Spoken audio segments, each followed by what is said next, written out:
Israeli intelligence services have foiled yet another attempted terrorist attack and arrested the perpetrator. Also, is the Mossad behind the left-wing protests in Israel? We will examine this on the show today. I'm Ben, and this is the Israel Guys.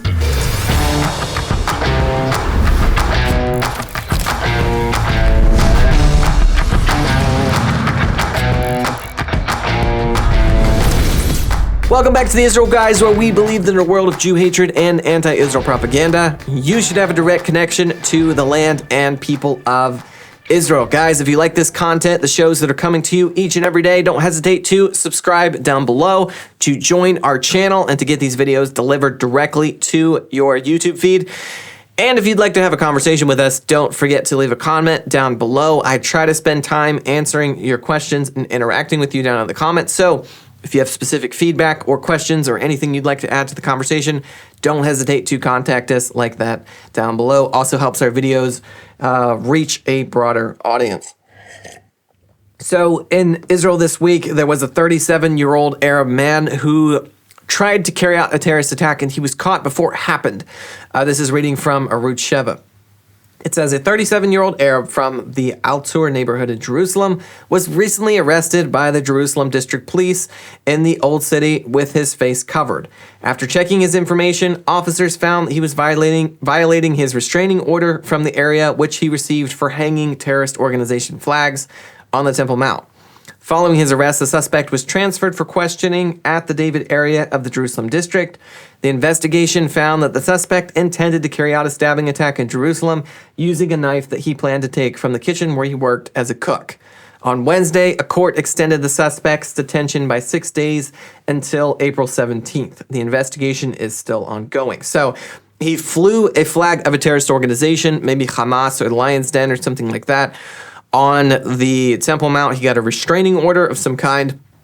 When he violated the restraining order, he was arrested. There was an interrogation or questioning that happened. Somehow they found out that he was planning to commit a terrorist attack on Israelis, to kill somebody with a knife. So thank God they caught this ahead of time, and a special thanks to the security services inside of Israel who caught this guy and catch many more like him on a daily basis. There are many terrorist attacks that are caught before they occur inside of Israel, and many of them we don't ever actually end up hearing about for, specific security reasons. So when we do hear about one like this, it gives us an opportunity to thank the security services inside of Israel and also thank God for his protection of the people of Israel each and every day.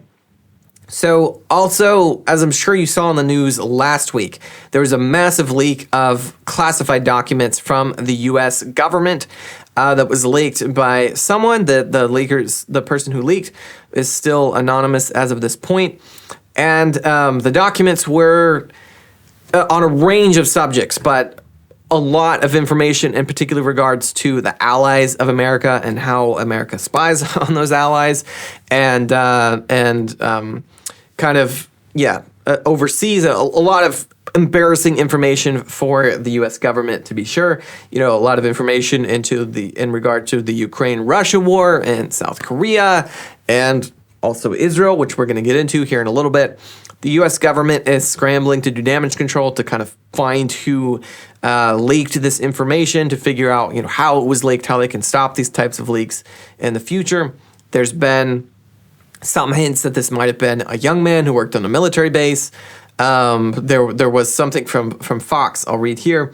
Apparently there was someone on a chat group, a young guy, an underage minor, who kind of teased some information in regards to the leaker that he knows. He says, so this is a quote from Fox. It says, "The outlet reportedly spoke to a fellow member of the chat group the leaker ran on Discord.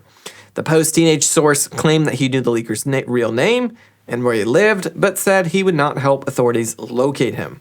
White House Press Secretary Karine Jean-Pierre also told reporters Thursday that the Department of Defense had taken steps to further restrict access to sensitive information in the wake of the leaks." We should hope that they do.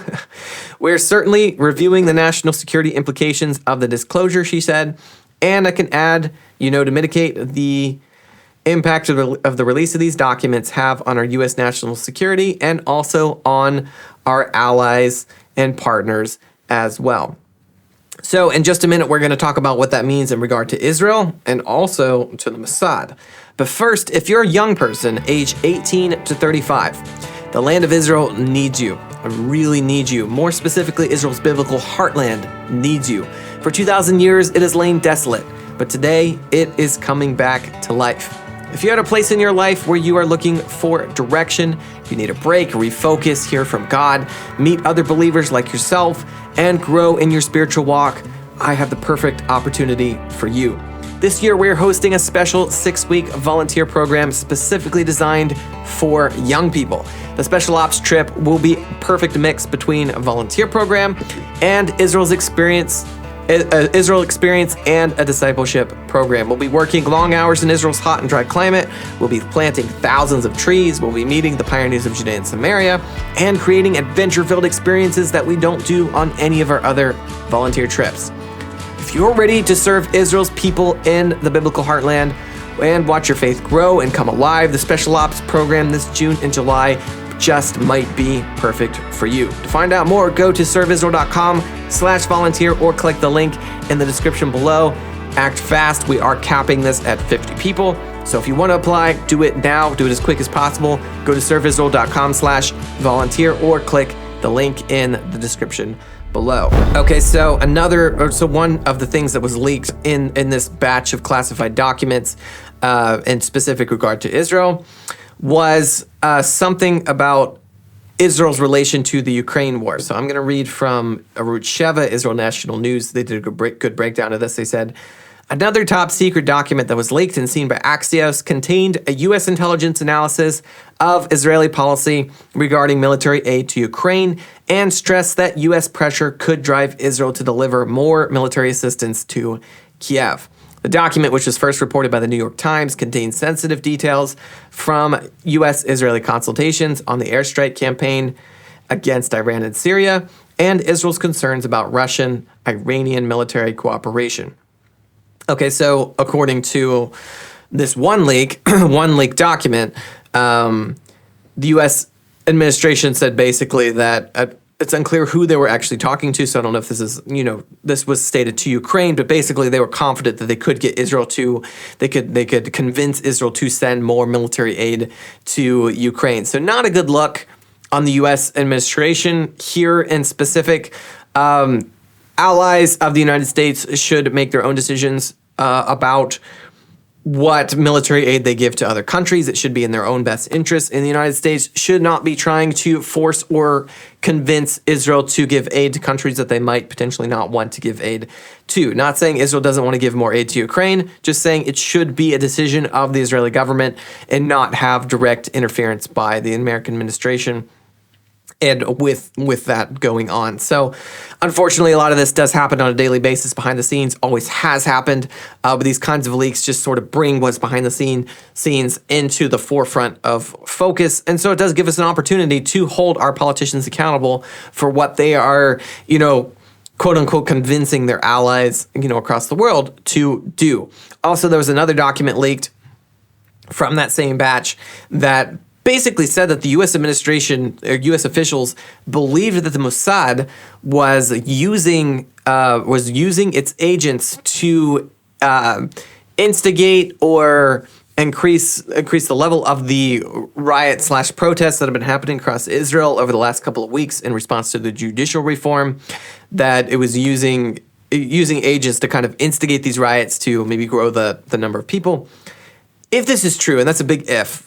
If this is true, this would be a massive bombshell scandal inside of Israel. The Mossad is supposed to be apolitical. And so this would basically mean, if it were true, that the Mossad is using its power to change the political dynamic inside of Israel at a grassroots level. It's unlikely, for kind of what we'll get into here below, it's kind of unlikely that this is true. Bibi Netanyahu has been meeting with the director of the Mossad in direct response to this leak, and he encouraged the director to give a statement. The director said that he basically believes that the analysis from the United States is wrong, that the United States, basically kind of got the wrong impression because he had given an approval for low-ranking officials inside of the Mossad to attend protests if they wanted to. And so he's saying basically that permission was interpreted by the U.S. government as an actual directive, as actual kind of interference inside of these riot/protests, when in fact it was just kind of permission for lower level officials inside of the Mossad to attend these protests if they wanted to. Also, the Prime Minister's office inside of Israel said, quote, "The Mossad and its officials did not encourage and do not encourage employees in the organization to go to demonstrations against the government, to political demonstrations in general, or to any political activity. The Mossad and its leading officials did not deal with the issues of the demonstrations at all and remained loyal to the value of statesmanship that has guided the Mossad since its establishment." I don't need to remind you guys that anything that is said at any time by any government official always needs to be taken with a massive grain of salt, and that generally, and kind of in regard to this document leak inside of Israel, and also in regard to this thing that's happening with the Mossad, state officials very rarely have incentive to tell the truth. For personal reasons, for political reasons, also for reasons of national security, very rarely what we hear from government officials is the full truth. Not saying anyone's lying here, just saying all this has to be taken with a massive grain of salt. Apparently, Eyal Zamir, the Director General of the Defense Ministry, is planning to visit Washington late this week. So I guess he actually probably would have visited yesterday or today, and he will discuss all of the information from these leaks with Pentagon officials. So hopefully, the Israeli government will kind of be able to get some of this stuff resolved. Who knows what will actually happen inside of those conversations? I'm sure what we'll hear as the general public will only be a small portion of what actually, gets discussed. I hope the American government will be very upfront and honest with Israel and also with their other allies. Honesty always builds trust. There's been a lot of dishonesty in the recent years with the American administrations with Israel, and I really hope for everyone's sake involved that there will be transparency across the board. All right, guys, that's all for today. Don't forget to subscribe and get the conversation going down below. As always, tune out the fake news and tune into what is actually happening here in the land of Israel. We'll be back every day, Monday through Friday, with your direct connection to the land and people of Israel.